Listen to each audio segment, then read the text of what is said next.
तो नमस्कार दोस्तों, कैसे हैं आप लोग। आज की वीडियो आप लोगों के लिए काफी स्पेशल होने वाली है क्योंकि इस वीडियो में मैंने कुल 11 राज्यों या केंद्र शासित प्रदेशों को एक छोटे से जगह में समेट कर रख दिया है। छोटी सी वीडियो, जानकारी ज्यादा आपको मिलेगी, तो आपको इस वीडियो को पूरी देखना है। हर एक राज्य के जो सामाजिक सांस्कृतिक विरासत है, जो चाल ढाल है, जो रहन सहन है, वेशभूषा है, हर एक चीज को मैंने यहाँ पर शामिल किया हुआ है। तो बिल्कुल इंपॉर्टेंट वीडियो है आप लोगों के लिए, आप इसे मिस नहीं कर सकते, ठीक है। लेकिन दोस्तों, अभी भी हमारे वीडियोस पर कमेंट आते हैं कि सर मैं प्रैक्टिस सेट कैसे लगाऊं। सबसे ज्यादा इंपॉर्टेंट है आपको प्रैक्टिस सेट लगाना। प्रैक्टिस सेट कैसे लगाऊं, तो मैंने आपको बता दिया है कि प्रैक्टिस सेट आप ऑनलाइन और ऑफलाइन दोनों मोड में लगा सकते हैं। अगर आपके पास ऑनलाइन फैसिलिटी नहीं है तो आप ऑफलाइन भी लगा सकते हैं। ऑनलाइन लगाने का तरीका तो मैं आपको बता चुका हूं कि आप जो है सिंपली टेक्स्टबुक.com पे जाके ऑनलाइन जो है इसे लगा लेंगे। लेकिन अगर सिस्टम आपके पास नहीं है, ऑफलाइन मोड में आप जो है लगाना चाहते हैं, तो आपको मैंने बता दिया है कि आपको सिंपली जो है क्या करना है, किरण प्रकाशन की बुक लेनी है। इसमें 2011 से लेकर 2022 तक के जनवरी मंथ तक के जो एग्जाम हुए हैं वहां तक के सारे जो है सॉल्व पेपर मिल जाएंगे। आप इसकी मदद से बचे हुए समय में अपनी तैयारी को बेहतरीन बना सकेंगे। ये जो है आपका क्या है, 6 to 8 का है पेपर 2 के लिए, और इसी तरह पेपर 1 to 5 के लिए भी ये उपलब्ध है किरण प्रकाशन की बुक। तो आपको सिंपली क्या करना है, इसे परचेस करना है और यहाँ पे टेस्ट जरूर लगाना है। अगर आप टेस्ट नहीं लगाते हैं और केवल तैयारी करने पर ध्यान देते हैं तो ये आपके लिए सबसे बड़ी गलती होगी, क्योंकि एग्जाम ऑनलाइन होना है और ऑनलाइन एग्जाम में आपको प्रैक्टिस रहना बहुत ज्यादा जरूरी है। इसीलिए मैं आपसे बार बार बोल रहा हूं कि आप लोग प्रैक्टिस सेट जरूर लगाएं। हमारे वीडियोस पे कमेंट आते हैं, मैं जानने की कोशिश करता हूं कि आपने कितने प्रैक्टिस सेट लगाए। तो किसी का जवाब आता है 1, किसी का जवाब आता है 2। ऐसे काम नहीं चलेगा, कम से कम 8-10 प्रैक्टिस सेट तो जरूर लगाएं, ठीक है। आइए वीडियो को शुरू करते हैं और देखते हैं। सबसे पहले हम लोग शुरू करेंगे केरल से, असम की ओर बढ़ते हुए आगे जाएंगे और लास्ट में हम लोग देखेंगे आंध्र प्रदेश को। केरल से शुरू करते हैं। केरल की जो भाषा है वो मलयालम भाषा है। केरल की जो भाषा है वो क्या है, मलयालम भाषा है। थोड़ा सा 1 मिनट टाइम दीजिएगा, मैं इधर थोड़ा सा अपना सिस्टम मैनेजमेंट कर लूं। केरल की जो भाषा है वो क्या है, हाँ ठीक है, मलयालम भाषा है। अब देखिए यहाँ पर मैंने लिखा हुआ है बली अम्मा। बली अम्मा किसको कहते हैं, तो माँ की जो बड़ी बहन होती है उसे हम लोग कहते हैं बली अम्मा। माँ की बड़ी बहन, माँ की बड़ी बहन क्या हो जाएगी, एक तरह से मौसी होगी, तो उसे क्या कहेंगे, बली अम्मा कहेंगे। उसके बाद अम्मुम्मा किसको कहते हैं, ध्यान दीजिएगा, अम्मुम्मा। यहाँ की भाषा कुछ अजीब नहीं लग रही। हाँ देखिए, आप कहीं से भी हैं और कहीं दूसरे जगह की भाषा को देखेंगे तो वो आपको अजीब लगेगी ही लगेगी, ठीक है। तो जो नानी होती है उसको अम्मुम्मा कहते हैं। जो नानी होती है उसको क्या कहते हैं, अम्मुम्मा कहते हैं। और चाचा को क्या बोला जाता है, चिटप्पन, ठीक है। चाचा को क्या बोला जाता है, चिटप्पन। और चाची को बोला जाता है कंजुम्मा। ध्यान दीजिएगा, किसको क्या बोला जाता है, चाची को क्या बोला जाता है, कंजुम्मा। अब देखिए, पापा यानी कि फादर को बोला जाता है अप्पा। क्या बोला जाता है, अप्पा। कहां पर, केरला में। कहां पर, केरला में। अब देखिए, यहां पर एक नाव जो है बहुत फेमस है, वो है फेरी नाव। इसकी सहायता से लोग यहां से वहां, एक जगह से दूसरे स्थान पर जाते हैं और यात्रा करते हैं। क्या है, फेरी नाव। कहां पर, केरला में, याद रखिएगा, फेरी नाव। अब देखिए, केरल को जो है मसालों का बगीचा कहा जाता है। क्या कहा जाता है, मसालों का बगीचा, क्योंकि यहाँ इलायची, लौंग इत्यादि जो है काफी मात्रा में पैदावार होती है यहाँ पे, तो मसालों का बगीचा केरल है। अब देखिए, नारियल भी यहाँ पर होता है। नारियल के पेड़ यहाँ पर आपको अधिक देखने के लिए मिलते हैं। आगे क्या है, यहाँ पर केले की जो फूल होती है, केले के फूल की सब्जी बनाई जाती है। कहां पर, केरल में। आप लोगों ने खाया है क्या केले के फूल की सब्जी? अगर खाया है तो कमेंट बॉक्स में लिखिए कब खाया आपने केले की सब्जी। तो देखिए, केले की सब्जी बनाई जाती है। यहां पर एक फल होता है, उसका नाम है टेपिओका, या उसका दूसरा नाम होता है कप्पा। यहाँ पर एक फल होता है, ये जमीन के अंदर उगाए जाते हैं और इसे उबाल कर खाया जाता है। ये काफी ज्यादा बार, हमको लगता है कि 10 बार पूछ चुका होगा सीटेट अभी तक 10 शिफ्ट में, ठीक है। याद रखिएगा, टेपिओका। सीटेट में, सेट में आपको सीधे ये प्रश्न दिखेंगे। पिछली बार जो ऑनलाइन परीक्षा हुए थे, हर एक सेट में यहां से क्वेश्चन आते थे टेपिओका फल से, ठीक है। ये एक फल है, उबाल के खाते हैं, जमीन के अंदर ये उपजता है। इसका दूसरा नाम कप्पा है, ठीक है। आगे बढ़ते हैं। यहाँ पर एक जिला है, वो है मल्लापुरम। याद रखिएगा, काफी फेमस जिला है, इसलिए इसको याद रखना जरूरी है, मल्लापुरम जिला। और यहाँ पर कोझिकोड भी एक जिला है। मल्लापुरम और कोझिकोड दोनों वहां पर बहुत फेमस जिला है। आगे बढ़ते हैं। देखिए केरल के कुछ पड़ोसी राज्य हैं, उसे भी आपको याद रखना है। केरल के पड़ोसी राज्य कौन कौन से हैं? एक है तमिलनाडु और एक है कर्नाटका। तमिलनाडु और कर्नाटका ये कहाँ के हैं? तो दक्षिण भारतीय राज्य है, आपको याद रखना। केरल, ये तमिलनाडु क्या है? दक्षिण भारतीय राज्य है, उसके पड़ोसी राज्य होंगे तमिलनाडु और कर्नाटका। आगे बढ़ते हैं। देखिए राज्य यानी कि तिरुअनंतपुरम, ठीक है। तिरुअनंतपुरम भी इसका जो है वहां का एक यानी कि राजधानी हो जाएगी। हाँ ठीक, केरल की राजधानी क्या हो जाएगी? तिरुअनंतपुरम, क्योंकि मैंने इसको शॉर्ट में लिखा हुआ है, ठीक है, ध्यान रखिएगा। राज्य यानी राजधानी जो हो जाएगी वो हो जाएगी तिरुअनंतपुरम। कहाँ की? केरला की। आगे बढ़ते हैं। देखिए तमिल जो है एक दक्षिण भारतीय राज्य है, आपने देखा होगा पूरब, पश्चिम, उत्तर और नीचे दक्षिण। दक्षिण साइड में ही केरल, कर्नाटक, उसके बाद आपका तमिलनाडु वगैरह आते हैं, तो दक्षिण भारतीय राज्य हो जाएंगे केरल। आगे बढ़ते हैं। तमिलनाडु के जो पड़ोसी राज्य है उसको भी आपको याद रखना है। अगर केरल के पड़ोसी कौन है? तमिलनाडु है, तो तमिलनाडु के पड़ोसी केरला हो जाएंगे, कर्नाटका हो जाएंगे, और आंध्र प्रदेश भी उनके क्या है? पड़ोसी है। तो यहां से इतने सारे क्वेश्चंस थे जहां से कि क्वेश्चन सीटेड डायरेक्ट पूछता है, ठीक है। कुल 11 राज्यों को कवर कर दिया इस छोटी सी वीडियो में। अगर वीडियो थोड़ी सी लंबी भी हो जाए तो आपको इससे तकलीफ नहीं होनी चाहिए, क्योंकि 11 राज्य आप कवर कर रहे हैं, ध्यान रखिएगा। आगे बढ़ते हैं, आते हैं असम की ओर। देखिए असम में क्या होता है? बांस के घर बनाए जाते हैं। किसके? बांस के घर बनाए जाते हैं। और ये जो घर होते हैं 10 से 12 फीट ऊंचाई पर बनाए जाते हैं, क्योंकि यहां पर क्या होता है? वर्षा अधिक होती है। वर्षा अधिक होने के कारण पानी लग जाता है घुटनों तक, तो ऊंचाई पर बांस के घर बना दिए जाते हैं। अब यहां पर एक चीज क्या है कि यहां पर जो बांस होता है, बांस जो होता है उसे कहते हैं गरीबों का टिम्बर। क्या कहते हैं? गरीबों का टिम्बर। अगर आप भी एक क्षेत्रीय इलाके से आते हैं तो आपको पता होगा कि आपके जीवन में बांस की क्या महत्ता है। अगर आप एक क्षेत्रीय ग्रामीण इलाके से आते हैं, आपको जरूर पता होगा कि बांस आपके लिए कितना ज्यादा इंपॉर्टेंट है। तो गरीबों का टिम्बर इसलिए कहा गया इसे। बांस और रस्सी के पुल बनाए जाते हैं। यहाँ पर बांस और रस्सी से गूंथ के पुल बनाए जाते हैं, छोटी मोटी नदी तालाबों को पार करने के लिए। याद रखना है, यहाँ पर घुटनों तक पानी आता है, इसलिए इतनी ऊंचाई पर घर बनाते हैं। अब देखिए असम में बिहू एक प्रमुख त्योहार है। बिहू के बारे में जानना आपके लिए सबसे ज्यादा इंपॉर्टेंट है। यहां से क्वेश्चन आपको डायरेक्ट देखने के लिए मिल जाएंगे। अब देखिए बिहू जो है पर्व है, त्योहार है, वो चावल कटने के बाद मनाया जाता है। चावल की फसल जब पक के कट जाती है तब ये लोग खुशी में मनाते हैं बिहू त्योहार को। और इसको याद कैसे रखना है? असम की बहू काले गोपाल के साथ भाग गया, ऐसा एक ट्रिक होता है। देखिए तो आपको सिंपली याद रखना है असम की बहू। क्या? असम की बहू। तो क्या हो जाएगी? चावल काटने के बाद जो है बिहू त्योहार मनाया जाता है। अब देखिए कब मनाया जाता है? तो माघ बिहू जो होता है, माघ महीने की जो बिहू पर्व होती है, वो 14 से 15 जनवरी के बीच मनाई जाती है। 14 से 15 जनवरी के बीच। लेकिन असमी कैलेंडर के अगर अनुसार माने हम, असम के कैलेंडर के अनुसार माने हम, असमिया कैलेंडर के अनुसार माने हम, तो 10वें महीने प्रथमा और द्वितीय तिथि को यह मनाते हैं। 10वें महीना के प्रथमा और द्वितीय तिथि को, ठीक है। इन अक्टूबर के प्रथमा और द्वितीय तिथि को इसे मनाया जाता है। आगे बढ़ते हैं। अब देखिए इस पर्व का जो पहला दिन होता है उसे उरुका कहते हैं। इस पर्व का जो पहला दिन होता है उसको क्या कहते हैं? उरुका। याद रहेगा, उरुका, ध्यान रखिएगा। आगे बढ़ते हैं। अब देखिए इस पर्व में क्या करते हैं? अगर हमारे बिहार की बात करें तो एक विशेष प्रकार का पर्व होता है कर्मा धर्मा। आप लोगों ने अगर आप बिहार से हैं तो नीचे लिखिएगा कमेंट बॉक्स में लिखिएगा अगर आप बिहार से। तो हमारे बिहार में क्या होता है? कर्मा धर्मा पर्व मनाया जाता है। तो उसमें क्या किया जाता है? चारों बगल से घेर दिया जाता है खजूर के पत्ते वगैरह से। मतलब हर त्योहार का, हर राज्य का अपना अपना त्योहार होता है, तरीका होता है। तो बिहू में क्या किया जाता है कि शेड या छप्पर का एक निर्माण कर लिया जाता है। एक छप्पर बना लिया जाता है बांस से और फूस से। बांस और फूस, पुआल वगैरह से छप्पर बना लेते हैं और इसको कहते हैं भेला घर। याद रखिएगा क्या कहते हैं? भेला घर। अब देखिए इसके साथ साथ इस पर्व में सामूहिक भोज का भी आयोजन किया जाता है। मतलब सबके खाना पीना की व्यवस्था की जाती है, सामूहिक भोज भी होता है। औरतें पीले कपड़े पहनती है। याद रखिएगा बिहू में औरतें पीले कपड़े पहनती है, ध्यान रखिएगा। अगर देखिए यही चीज अगर आप खुद से पढ़िएगा तो उतना ज्यादा याद नहीं रहेगा। जब सामने वाला कोई बोल के सुनाता है ना तो वो ज्यादा याद रहता है, ठीक है, इसलिए ज्यादा इंपॉर्टेंट है।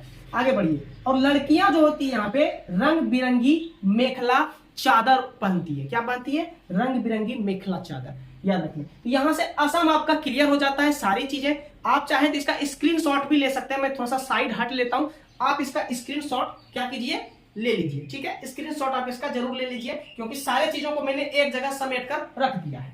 आगे बढ़ते हैं, देखते हैं श्रीनगर को। श्रीनगर देखते हैं, देखिए पानी, पर्वतों, पत्थरों पर घर बनाते हैं। देखिए श्रीनगर की विशेषता है, यहाँ पे जो घर बनते हैं अलग अलग जगहों पर बनते हैं, जैसे पानी में भी घर बनता है, उसके बाद पत्थरों, पर्वतों पर, पहाड़ों पर भी घर बना लिया जाता है, पत्थरों पर भी घर बना लिया जाता है, मतलब अलग अलग तरीके से यहाँ पे घर बनते हैं। कहां पर? श्रीनगर में। अब देखिए यहां पर होता है एक हाउस बोट, याद रखिएगा, हाउस बोट। नाम से पता चल रहा है ना, हाउस मतलब घर, अब बोट मतलब नाव, यानी कि घर वाला नाव, घर वाला नाव। कहां पर? श्रीनगर में। लंबाई इसकी बोले, इस नाव की लंबाई बोले 80 फीट। आप इसको नाव भी बोल सकते हैं और एक घर भी बोल सकते हैं, याद रखिएगा। लंबाई 80 फीट की हो जाती है और चौड़ाई होता है 8 से 9 फीट। यहां से क्वेश्चन पूछा है सीटेट, इसलिए ये आपको बताया जा रहा है, जरूर पूछेगा फिर। ठीक है, अब देखिए यहां पर जो झेलम नदी में जो नाव चलती है, एक विशेष प्रकार की नाव, उसको कहते हैं डोंगा नाव। क्या कहते हैं? डोंगा नाव। अब देखिए डोंगा नाव की अपनी एक विशेषता होती है। क्या विशेषता होती है? अनेक कमरे होते हैं, बहुत सारे कमरे एक नाव में बना दिए जाते हैं, अनेक कमरे होते हैं। अंदर से ये पूरी तरह घर दिखता है, बाहर से आपको नाव दिखेगा, अंदर से घर दिखता है, और लकड़ियों के अनेक डिजाइन बने होते हैं। किसमें? डोंगा नाव में। याद रह जाएगा, डोंगा नाव, श्रीनगर, झेलम नदी में चलने वाला, कमरे बहुत सारे होते हैं, बाहर से आपको नाव दिखेगा, अंदर से घर दिखेगा। और इसके बाद हम देखते हैं आगे, यहां पर कहां तक चले थे हम लोग? हाँ ठीक है, छत की जो डिजाइन होती है उसे खत्म बंद कहते हैं। जो छत की डिजाइन होती है उसको क्या कहते हैं? खत्म बंद। इस नाव के छत की डिजाइन को खत्म बंद कहा जाता है। अब यहां पर एक और नाव है, ध्यान दीजिएगा, शिकारा नाव। डोंगा नाव, शिकारा नाव, दोनों कहां से है? श्रीनगर से। ठीक है, अब देखिए शिकारा नाव पर्यटकों को आकर्षित करते हैं। ये जो शिकारा नाव है ये पर्यटक को खूब आकर्षित करते हैं।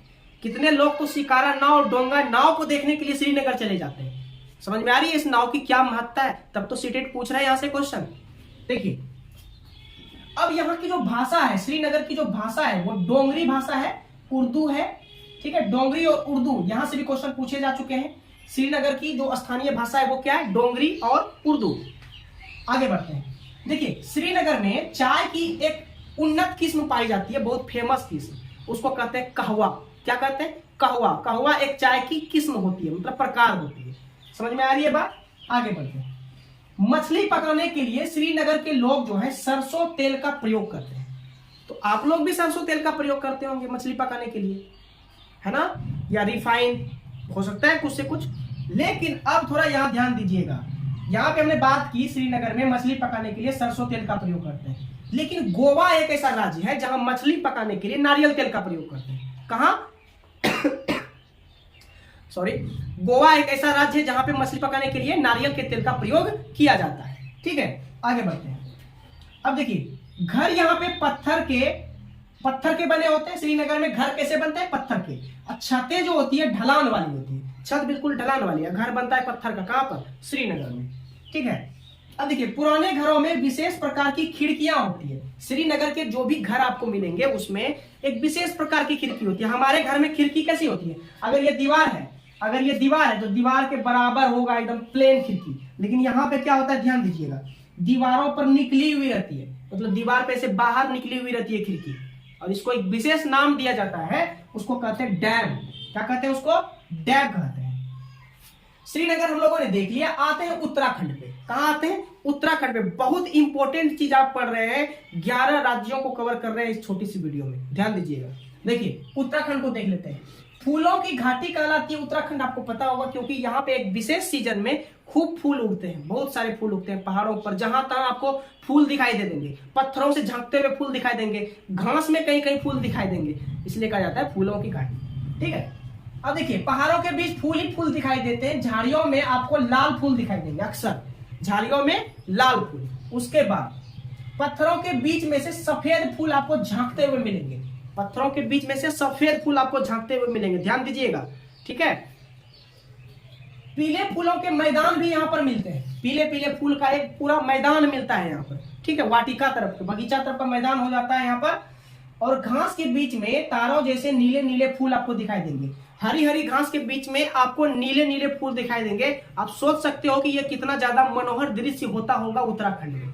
ठीक है, आगे बढ़ते हैं। साल में कुछ हफ्तों के लिए फूल खिलते हैं। देखिए ये जितने भी फूल होते हैं ये साल में कुछ ही हफ्तों के लिए आपको देखने के लिए मिलेंगे। ऐसा नहीं है कि सालों भर आपको मिलेंगे, कुछ हफ्तों के लिए आपको देखने के लिए मिलेंगे ये फूल। ध्यान रखिएगा, सालों भर नहीं होते हैं। यहां से कथन कारण में क्वेश्चन पूछा है, ध्यान रखिएगा, सालों भर नहीं, कुछ हफ्तों के लिए ही खिलते हैं ऐसे फूल। ठीक है, आगे बढ़ते हैं। चलिए उत्तराखंड हम लोगों ने देख लिया। अब आते हैं उत्तर प्रदेश। उत्तर प्रदेश वाले भैया हमारे साथ बहुत सारे जुड़े हुए हैं। ठीक है, ध्यान दीजिएगा, उत्तर प्रदेश वाले भैया बहुत सारे जुड़े हुए हैं। आप कहां से हैं, आप हमारे कमेंट बॉक्स में जरूर लिखिएगा आप कहां से हैं। जानना चाहता हूं मैं कि आप कहां से हो। ठीक है, अच्छा लगता है यार जानने में कि मेरे साथ कहां कहां से लोग जुड़े हुए हैं, ये जानने में बहुत अच्छा लगता है। वीडियो अच्छी लग रही है तो चैनल को लाइक कर दो यार, कर दो। देखिए आगे बढ़ते हैं, उत्तर प्रदेश में आते हैं। उत्तर प्रदेश का एक नृत्य होता है, नाच, कथक उसको कहते हैं। क्या कहते हैं? कथक नृत्य। अगर आप उत्तर प्रदेश से तो आपको पता होगा कथक नृत्य क्या होता है।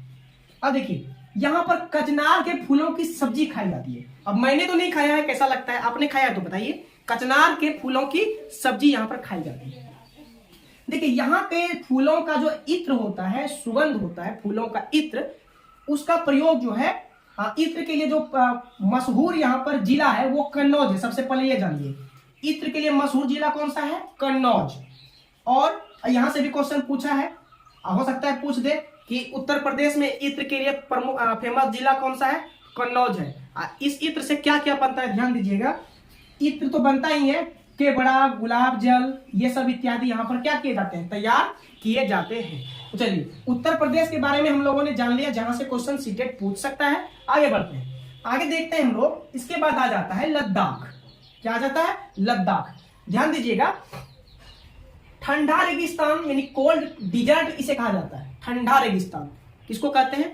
किसको कहते हैं? लद्दाख को। ऐसे रेगिस्तान तो गर्म होता है ना, राजस्थान का रेगिस्तान क्या है? गर्म होता है, वर्षा नहीं होती है। लेकिन ये जो लद्दाख का रेगिस्तान है इसको कहते हैं कोल्ड डेजर्ट, ठंडा रेगिस्तान। यहाँ के जो घर होते हैं, लद्दाख के जो घर होते हैं वो 1-2 फ्लोर की घर होती है। कितने फ्लोर की? 1 या 2 फ्लोर की घर होती है। दीवार मिट्टी की बनी होती है। देखिए दीवार बना देगा मिट्टी का, ठीक है, दीवार मिट्टी की बनी होती है। और घर और फर्श जो होता है वो लकड़ी का बना होता है। समझ में आ रही है? दीवार मिट्टी की होती है, छत है, घर नहीं है, छत है। छत और फर्श जो है वो लकड़ी की बनी होती है, ध्यान रखना है। चूने की मोटी परत जो है दीवारों पर यहाँ पर लोग चढ़ा देते हैं। मिट्टी की दीवार है, चूने की मोटी परत ऊपर से चढ़ा देते हैं ताकि घर कैसा दिखे? सुंदर दिखे। वर्षा यहाँ पर कम होती है, लद्दाख में वर्षा कम होती है। और आपको याद रखना है, मोटे पेड़ का जो तना होता है छत को मजबूत बनाती है। यहाँ आपने देखा है ऐसा क्या कि छत में कभी कभी क्या किया जाता है कि खजूर वगैरह का जो मोटा मोटा तना होता है उसको वहां पे ऊपर में लगा दिया जाता है और उसके ऊपर फिर ढलाई की जाती है। स्लेट वाली ढलाई देखी आपने? स्लेट वाली ढलाई, तो वहां पे आपको ये चीज दिखेगा। लकड़ी का प्रयोग कर दिया जाता है, कहां पर? छतों में कर दिया जाता है। ठीक है, तो वैसा ही यहाँ पर छत को मजबूत बनाती है ये चीज। अब देखिए ठंडा रेगिस्तान जो भी होगा वो मानसून से प्रभावित नहीं होता है। खास करके यहाँ का लद्दाख का जो रेगिस्तान है, ठंडा रेगिस्तान, वो मानसून से प्रभावित नहीं होता है। काहे जानते हैं? क्योंकि ये जो स्थान है, ये जो स्थान है वो बहुत ऊंचाई पर स्थित होते हैं। जब ऊंचाई पर होंगी तो हवा की झोंके उसको नहीं मारेंगी, इसीलिए वो मानसून से प्रभावित बिल्कुल नहीं होता है। मानसून क्या है? एक प्रकार का हवा का झोंका, ठंडी हवा का झोंका, उसे मानसून कहते हैं। अब ऊंचाई पे है तो वहां हवा नहीं न जाएगा, इसीलिए क्या होता है कि ठंडा रेगिस्तान मानसून को प्रभावित नहीं करता है। यहां पर एक चीज ध्यान रखिएगा, कोई अगर आपको वेलकम करेगा ना तो मिले जुले बोलेगा। क्या बोलेगा? मिले जुले, यानी क्योंकि मिले जुले को ही वेलकम कहा जाता है। कहां पर? लद्दाख में। मिले जुले का अर्थ होता है वेलकम। यहाँ पे कुछ स्पेशल चीजें उगती है, ध्यान रखिएगा। आपके यहाँ कद्दू कैसा उगता है ये बताइए? कद्दू हरा, सफेद, लेकिन यहाँ पे देखिए नारंगी रंग का कद्दू उगता है। देखा है आपने कभी नारंगी रंग की कद्दू? कभी ना कभी तो आपने देखी होगी, आमने सामने नहीं देखी होगी, वीडियो में देखी होगी, पर देखी होगी। नारंगी कद्दू उगते हैं। लाल मिर्च, सुनहरे पीले भुट्टे उगते हैं। क्या उगते हैं? सुनहरे पीले भुट्टे। कहां पर उगते हैं? तो लद्दाख में उगते हैं। अब देखिए यहाँ पर स्किट पोपुल एक गांव है, ध्यान दीजिएगा, काफी फेमस है। फेमस चीज ही यहाँ दिया गया है, ये पूछता है, ध्यान रखिएगा। स्किट पोपुल एक यहाँ पर गांव है, नाम याद रखना है, स्किट पोपुल। अब देखिए यहाँ पर जो जानवर को रखा जाता है ना, वो ग्राउंड फ्लोर में रखा जाता है। जानवर को ग्राउंड फ्लोर में मतलब निचला में, और ऊपर में लोग रहते हैं। और जब ठंडा ज्यादा लगता है ना, तब ऊपर से लोग भी रहने के लिए कहाँ जाते हैं? ग्राउंड फ्लोर में। कहाँ की ये विशेषता है? लद्दाख की ये विशेषता है। ठीक है। अब देखिए ग्राउंड फ्लोर में विंडो बिल्कुल नहीं होता है, और विंडो नहीं रहने के कारण क्या होता है? वहां ठंड का एहसास कम होता है, इसलिए ठंडी बढ़ती है ना, तो ऊपर वाले लोग भी ग्राउंड फ्लोर में आकर रहने लगते हैं। ध्यान रखिएगा। तो ठीक है, ध्यान रखना है। अभी देखिए कितना है, ठीक है 22 मिनट की वीडियो हो चुकी है, तो तेजी से चलते हैं। ठीक है, अब देखिए आगे सूखा। यहाँ देखिए गर्मी के सीजन में फल को लोग सुखा लेते हैं, और सुखा करके इसका इस्तेमाल सर्दियों में करते हैं खाने के रूप में। गर्मी में फल सुखा लेंगे, सर्दियों में खाएंगे उसको। यहाँ के लोगों की विशेषता है। अब देखिए नदी पार करने के लिए लकड़ी से बना हुआ एक प्रकार का झूला, नदी पार करने के लिए लकड़ी से बना हुआ एक झूला होता है, उसको ट्रॉली कहा जाता है। क्या कहा जाता है? ट्रॉली। उसका उपयोग यहाँ के लोग करते हैं। तो इतनी बातें लद्दाख से हमको जानने के लिए मिलती है। लद्दाख के बाद आगे बढ़ते हैं, बिहार को देखेंगे। मेरा बिहार, अगर आप बिहार से तो आपका बिहार, मैं भी बिहार से हूं। देखिए ध्यान दीजिएगा, बिहार मधुबनी जिला जो है, मधुबनी जिला जो है ये हमारे बिहार में पड़ता है, और काफी ज्यादा फेमस है क्योंकि मधुबनी पेंटिंग जबरदस्त की होती है। मधुबनी पेंटिंग जबरदस्त की होती है। पर्व त्योहार के मौके पर चित्रकारी की जाती है, दीवार पर या आंगन पर। दीवार पर पूरा चित्रकारी, या आंगन में या द्वार पर चित्रकारी किया जाता है। अब देखिए इस चित्रकारी की क्या विशेषता है, थोड़ा ध्यान दीजिएगा। इसमें क्या किया जाता है? चावल के घोल में रंग मिला लेते हैं। चावल को पहले पीस लेते हैं, अब पीस के उसमें रंग मिला देते हैं। रंग मिला देंगे तो अलग अलग कलर का रंग बन जाएगा, है ना। अब ये चीज ध्यान रखिएगा, ये जो रंग होता है ना, ये कोई केमिकल वाला रंग नहीं होता है। इस रंग में नेचुरल कलर यानी प्राकृतिक रंग का इस्तेमाल करते हैं। अब प्राकृतिक रंग क्या क्या आएगा? प्राकृतिक रंग क्या क्या आएगा? जैसे नील हो गया, प्राकृतिक है।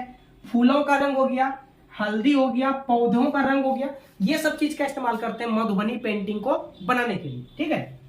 अब देखिए अब इस पेंटिंग में बनाया क्या जाता है, आखिर क्या बनाते हैं? तो ध्यान देना है, इंसान को या जानवर को या पेड़ को या फूल को, इस तरह की चीजें, या मछलियों को, है ना, इस तरह की चीजें यहाँ पर तैयार की जाती है। देखिए कुछ और चीजें, जैसे विक्रमशिला विश्वविद्यालय जो है बिहार में स्थित है, बिहार के भागलपुर जिले में स्थित है। मैंने भी भागलपुर से ही अपनी पढ़ाई की है, तो मैं भी भागलपुर को जानता हूँ अच्छी तरह से। विक्रमशिला विश्वविद्यालय हो गया। उसके बाद देखिए गोलघर हमारे बिहार की राजधानी पटना में स्थित है। भगवान बुद्ध जो है हमारे बिहार से ही है। ठीक है, और बहुत बार पटना नदी के किनारे आए, और बहुत सारी चीजें इन्होंने की है। पटना के बारे में बहुत सारी बातें इन्होंने भगवान बुद्ध ने बताए हैं। ठीक है, आगे बढ़ते हैं। बिहार के बारे में जान लिया हमने। अब आते हैं मिजोरम। मिजोरम को देखते हैं, ध्यान दीजिएगा। मिजोरम में जो प्रमुख फसल है वो है चावल की फसल। किसकी फसल? चावल की फसल मिजोरम में। ध्यान दीजिएगा, यहाँ के 3/4 लोग जंगल में रहते हैं। 3/4 कहने का मतलब समझते हैं, 4 में से 3 लोग जंगले में रहता है। अगर 4 लोग हैं तो 3 लोग जंगले में। अगर मान लीजिए कि मिजोरम में 100 लोग हैं तो 75 लोग जंगले में रहता है, 25 लोग रहता होगा इधर उधर। ध्यान दीजिएगा। देखिए यहाँ पर एक भाषा बोली जाती है, उसको कहते हैं मिजो भाषा। कौन सी भाषा? मिजो भाषा। जमीन को साझा मानकर बारी बारी से यहाँ के लोग खेती करते हैं। जमीन को साझा मान लिया जाता है। ठीक है, अब बारी बारी से खेती करते हैं। ये सबसे बड़ी विशेषता, अच्छी विशेषता हमको लगी। कोई झगड़ा नहीं, जमीन को साझा मान लेता है, टुकड़ा टुकड़ा को एक बना दिया जाता है, और बारी बारी से लोग साझा करता है। जानते हैं एक बात जानिए, यहाँ के लोग लॉटरी निकालते हैं। लॉटरी सिस्टम, जिनका नंबर आया लॉटरी में, जिसका आ गया उसी को जमीन दे दी जाती है करने के लिए। लॉटरी सिस्टम भी यहाँ प्रचलित है मिजोरम में। यहाँ देखिए लॉटरी के अनुसार यहाँ पर खेती की जाती है। एक विशेष प्रकार की खेती होती है, उसको कहते हैं झूम खेती। झूम खेती भी मिजोरम में काफी ज्यादा फेमस है। झूम खेती कहां पर फेमस है? मिजोरम में। याद रखिएगा, काफी ज्यादा इंपॉर्टेंट है ये टॉपिक। आगे बढ़ते हैं। यहाँ पे बांस के बर्तन बनाए जाते हैं। याद रखिएगा, क्या बनाया जाता है? बांस का बर्तन। ठीक है, बांस की और सब वस्तुएं तो आपने जानी होगी, लेकिन बर्तन भी बनता है बांस का। डलिया टोकरी वगैरह तो आप सूप वगैरह जानते होंगे, बर्तन भी वो लोग बना देते हैं बांस का। ध्यान रखिएगा। चलिए, मिजोरम के बाद यहाँ पर एक छोटा सा टॉपिक है कर्नाटका का। कहाँ का है? कर्नाटका का। तो इसको भी देखिए ध्यान से।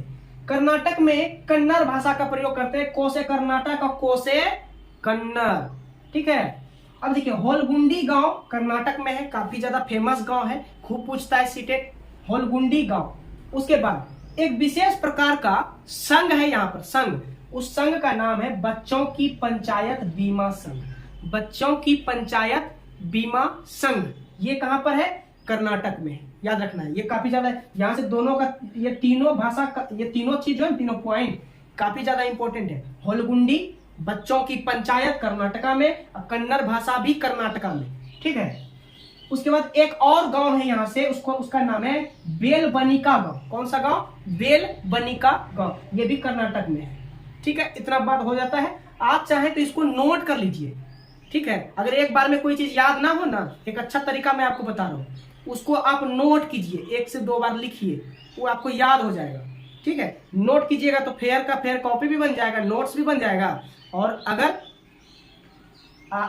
आप लिखते हैं तो आपका रिवीजन हो जाएगा। नोट से एक बात याद आया, अगर आप हमारे द्वारा लिखी गई नोट्स को लेना चाहते हैं तो आपको सिंपली, देखिए लिखने का भी यहाँ पर जगह नहीं है, यहाँ पे लिख देता हूँ।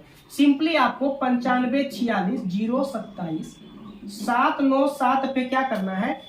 व्हाट्सएप करना है। एक छोटी सी फी आपको देनी होगी, ठीक है। इस पे आपको व्हाट्सएप करना है। इस पे व्हाट्सएप करके हमारे द्वारा खुद से, मेरे हाथ से लिखी गई नोट्स आप ले सकते हैं। बेहतरीन नोट्स है, कलरफुल नोट्स आपको मिल जाएगी, ठीक है। देखिए, चलिए यहां तक हम लोगों ने देख लिया। चलिए कर्नाटक हो गया, राजस्थान में आते हैं। देखिए राजस्थान काफी ज्यादा इंपॉर्टेंट है, ठीक है, क्योंकि राजस्थान भाई अपने आप में एक रॉयल जो है राज्य है, एक रॉयल राज्य है, ठीक है। मैं गया हूं वहां पर, मेरा जो पर्सनल मान्यता है, बहुत ज्यादा अच्छा लगा हमको वहां। देखिए घरों की जो दीवारें होती है वो मिट्टी की बनी होती है। घरों की दीवारें किससे बनी होती है? मिट्टी की बनी होती है। यहाँ पर देखिए लिपा पोती करके उसे सुंदर बना दिया करते हैं। घरों की जो दीवारें होती है मिट्टी। अब बोलिएगा सर यहाँ पर मिट्टी की दीवार क्या, पक्के मकान भी होते हैं? ठीक है होते हैं, लेकिन अक्सर जो होते हैं ना वो मिट्टी की दीवारें होती है, लिपा पोती करके उसको सुंदर बना दिया जाता है। छतें जो होती है कटीली झाड़ियों की बनी होती है, याद रखिएगा। यहाँ की जो छत होती है वो कटीली झाड़ी का बनाया जाता है, ठीक है। आंगन में एक टैंक बनाते हैं, ये ज्यादा इंपॉर्टेंट है। आंगन में एक टैंक बना दिया जाता है, ठीक है, टैंक। अब उस टैंक का क्या काम है? देखिए राजस्थान है ना, रेगिस्तानी इलाका है, वर्षा कम होती है, वर्षा कम होती है तो पानी की दिक्कत आती होगी। अब पानी का अगर दिक्कत आएगा तो लोग क्या करेगा? बारिश का पानी को सोचेगा इकट्ठा कर ले। तो इसके लिए क्या किया जाता है? एक टैंक बना दिया जाता है आगे में, अपने आंगन में, और उस टैंक में बारिश का पानी इकट्ठा कर लिया जाता है। कैसे इकट्ठा किया जाता है? जो घरों की छतें होती है उसको ढालू बनाई जाती है। ढालू बनाएंगे तो पानी एक तरफ आएगा और उस पानी को सीधा टैंक में गिरा दिया जाता है। तो टैंक में पानी क्या हो गया? इकट्ठा हो गया, और समय समय पर उसको छान कर, उसको शुद्ध करके उसका वे लोग इस्तेमाल करते हैं। ये काफी ज्यादा अच्छा लगा हमको, वहां की जो विधि है, वहां का जो सिस्टम है काफी अच्छा लगा ये। तो आंगन में टैंक बनाते हैं। जोधपुर में, हाँ अब देखिए यहाँ काफी ज्यादा इंपॉर्टेंट, अब क्या बोले कितना इंपॉर्टेंट है, बोलने के लिए शब्द नहीं मेरे पास, इतना ज्यादा इंपॉर्टेंट है कि देखिए जोधपुर में एक है खेजड़ली गांव। कौन सा गांव है? खेजड़ली गांव। ध्यान दीजिएगा, 300 साल पहले यहाँ के गांव के लोगों ने क्या किया था? पेड़ को काटने से बचने के लिए, पेड़ को काटने से बचाने के लिए पेड़ से चिपक के खड़े हो गए थे। पेड़ से चिपक के खड़े हो गए थे। कौन? राजस्थान के ये जो खेजड़ली गांव के लोग हैं, ठीक है, याद रखिएगा। पेड़ को बचाने के लिए इतना ज्यादा ये लोग पेड़ को पसंद करते हैं। यहाँ पर, यहीं पर राजस्थान में ही एक बिश्नोई समाज रहता है। बिश्नोई समाज रहता है यहाँ पर, बिश्नोई। वे बहुत संवेदनशील होते हैं जानवरों और पेड़ों के प्रति। जानवरों और पेड़ों के प्रति संवेदनशील होते हैं। जानवरों को मारता नहीं देख सकते, पेड़ों को कटता नहीं देख सकते, उसकी रक्षा के लिए हमेशा तत्पर रहते हैं। कौन? बिश्नोई। कौन? बिश्नोई, याद रखना है। अब देखिए जैसा कि नाम से पता चल रहा है खेजड़ली, खेजड़ली का क्या अर्थ हुआ? यहाँ पर देखिए नाम कैसे पड़ा इसका।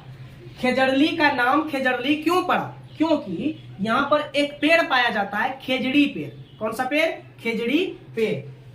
खेजड़ी पेड़ की विशेषता होती है कि उसको पानी की जरूरत कम होती है, कम पानी में वो लगेगा, कम पानी की जरूरत होती है। और इस पेड़ की विशेषता भी होती है। क्या विशेषता होती है? खेजड़ी के पेड़ की जो छाल होती है, छाल से बनती है दवाई, छाल से दवाई। खेजड़ी के पेड़ की जो फली होती है, फल, उस फल की सब्जी बनाई जाती है। क्या बनाई जाती है? सब्जी बनाई जाती है और खाई जाती है। राजस्थान में अभी जो हमने बोला टैंक, टैंक को टैंक नहीं कहते हैं, टैंक को टंका कहते हैं। क्या कहते हैं? टंका कहते हैं, याद रखना है। और एक गांव है विशेष करके, उस गांव का नाम है टेकला गांव। ये टेकला गांव भी जो है कहां पर? राजस्थान में ही है, काफी ज्यादा इंपॉर्टेंट है। टेकला, टेकला का नाम टेकला क्यों पड़ा? क्योंकि ये काफी ज्यादा ऊंचाई पर है, काफी ज्यादा ऊंचाई पर, और इसकी ऊंचाई है 1600 मीटर। ये गांव 1600 मीटर ऊंचाई पर है, ध्यान रखिएगा। कहां पर? राजस्थान में। इतने इंपॉर्टेंट यहां से टॉपिक बन सकते थे। आगे बढ़ते हैं, आंध्र प्रदेश को देख लेते हैं। आंध्र प्रदेश को देखिए, आंध्र प्रदेश में जो भोजन है, प्रमुख भोजन कौन कौन सा है? इडली, डोसा, सांबर, नारियल की चटनी, ये प्रमुख वहां का भोजन है। क्या है? भोजन है। देखिए, आंध्र प्रदेश में तेलुगु भाषा बोली जाती है। कौन सी भाषा? तेलुगु भाषा आंध्र प्रदेश में बोली जाती है, याद रखना है। अब देखिए, यहां पर एक विशेष कैंप का आयोजन होता है। विशेष कैंप का आयोजन समय समय पर किया जाता है। कैंप में क्या होता है? जो कम उम्र की विवाहित लड़की होती है, मतलब कम उम्र में जिसका शादी हो गया है, उसको पढ़ने के लिए फिर से स्कूल भेजने के लिए यह कैंप का आयोजन किया जाता है। तो काफी अच्छा चीज है ये, है ना। कम उम्र की विवाहित महिलाओं को भेजा जाता है फिर से स्कूल, इस कैंप के मदद से। ठीक है, यहां पर एक गांव है मुख्तारपुर और नल्लामड़ा। मुख्तारपुर और नल्लामड़ा कहां का है? आंध्र प्रदेश का। ये काफी ज्यादा फेमस है, पूछा है सीटेट, आगे भी पूछेगा, इग्नोर नहीं कीजिएगा। ठीक है, अब देखिए, उससे भी ज्यादा इंपॉर्टेंट पोचमपल्ली। आपने अगर सेट बनाया है तो आपको दिखा होगा, पक्का दिखा होगा। पोचमपल्ली ये भी तेलंगाना में स्थित एक स्थान है। पोचमपल्ली याद रखना है, कहां पर? तेलंगाना में स्थित है। ठीक है, और पोचमपल्ली के अधिकतर लोग जो होते हैं वे बुनकर होते हैं। क्या होते हैं? बुनकर। अब देखिए, इस बुनाई में क्या क्या बुनते हैं वो, है ना। बुनकर तो होते हैं, बुनते क्या क्या है? तो पोचमपल्ली और हाँ, इस बुनाई को क्या कहते हैं? पोचमपल्ली बुनाई और कलमकारी कहते हैं। याद रखें, ये इंपॉर्टेंट है, कलमकारी। पोचमपल्ली बुनाई को कलमकारी भी कहा जाता है। कहां पर? तेलंगाना में। ठीक है, पोचमपल्ली क्या है? एक बुनाई का तरीका है जिसे कलमकारी भी कहा जाता है। ये यहां से इतने इंपॉर्टेंट टॉपिक बन सकते थे। तो लगभग हमने सारे टॉपिक्स को क्या कर लिया, इसमें कवर कर लिया। यहां पर हमने कुल 11 राज्यों को कवर कर चुका है। एक दो राज्य जैसे कि आपका मुंबई इसमें रह गया, तो उसके लिए मैं अलग से कोई वीडियो बनाऊंगा, तो उसमें मैं उसको शामिल कर दूंगा। और मनाली रह गया, एक मनाली भी इसमें शामिल नहीं हो पाया है, तो उसको भी मैं क्या कर दूंगा? शामिल कर दूंगा। तो आज की वीडियो कैसी लगी हमको जरूर बताइएगा। अगर आप चैनल पे नए आए हैं तो चैनल को सब्सक्राइब जरूर कीजिएगा।